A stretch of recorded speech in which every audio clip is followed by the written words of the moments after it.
Think Steve Jobs or Bill Gates invented the computer? Think again. The real father of the computer is Charles Babbage, and his dream of error-free machines sparked the tech revolution we live in today. Computers run our world from phones to fridges. But do you really know how they work? If you've ever felt lost fixing tech issues, this course will change that. Master the 3 key elements of every device and become the go-to IT expert, ready to unlock the secrets of every computer around you? Let's go.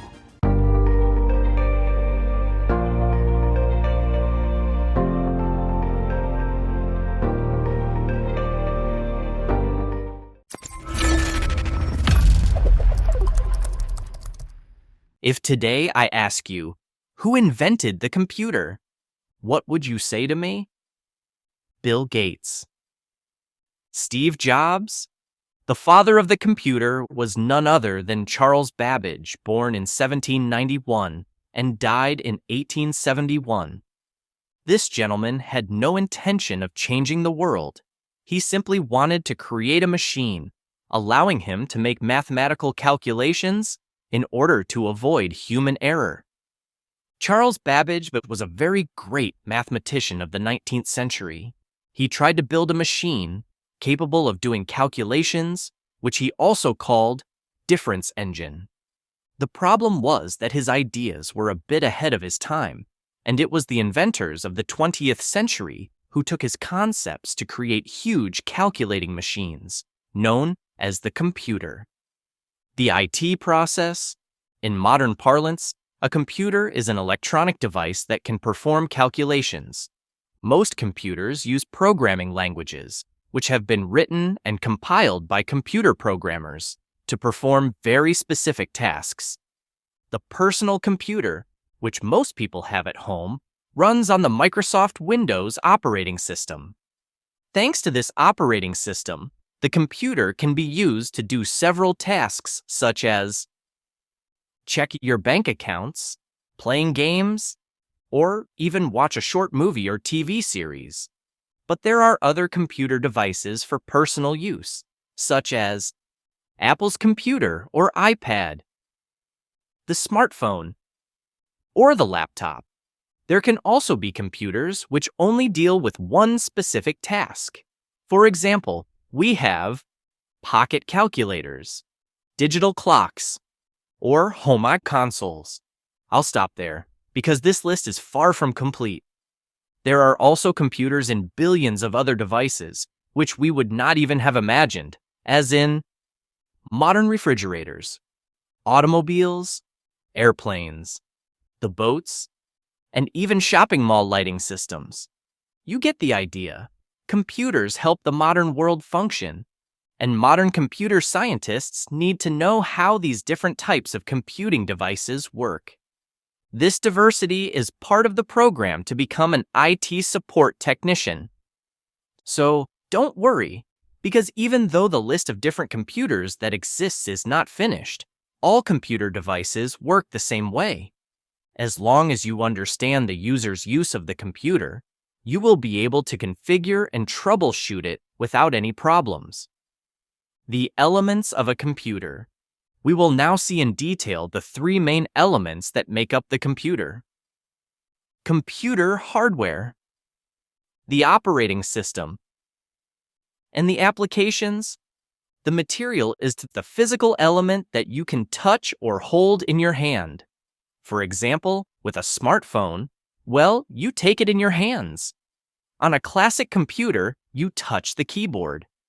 The operating system, OS, is what controls the hardware and tells the computer what to do. Usually, it takes the graphic form of a set of windows and icons. In fact, it can be either a user interface, UI, or a graphical user interface, GUI, and applications, or programs, allow you to perform specific tasks on a computer, such as write a letter, or send an email message from your computer to a friend's computer on the other side of the world. You can also find small operating systems with only a few functions, like on digital cameras, the different stages of a computer. We will now talk about the 3 steps of the computer. This is called the computational process. We have the input, processing, and the output. Input is action, to move the mouse, tap on the keyboard, or touch the touch screen. Processing is the action of the components located inside the system, which will do what you have asked for in the input process. In fact, at the heart of every computing device is a processor, also known as the CPU, Central Processing Unit. The CPU handles the majority of processing tasks. Basically, it's the brain of the computer, and the output, well, that's the result obtained once the computer has processed the request. This result can be visual or by emitting a sound into the speakers. The process of a computer is indeed very theoretical, and one could ask, but what's the point of taking an interest in it? Well, if you want to be a good network technician with a good foundation and then evolve into other skills, you will need to understand these processes. The IT process applies to all IT devices. That's the basis. Editing, updating, and the repair of these devices by all the technicians. By understanding both the role of the different components and how they communicate with each other, you will be able to work with any computing device. The different components and connectors. We will now see the different components and connectors that an IT support technician must know by heart. In your opinion, in this photo, what are the input components? The keyboard, the monitor, the mouse, or the CPU? The correct answers for input components are the keyboard and the mouse.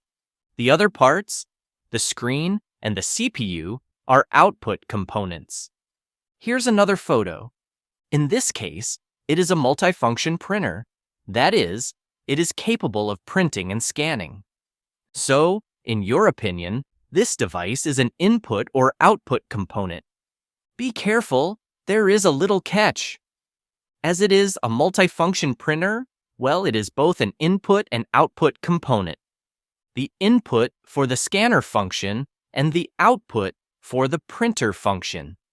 Now, here is the representation of the connectors that are usually found on the back of the CPU of a computer. Some ports connect to output devices. Others are used exclusively for input devices. Small exception for the USB ports, which can manage the 2 types of peripherals.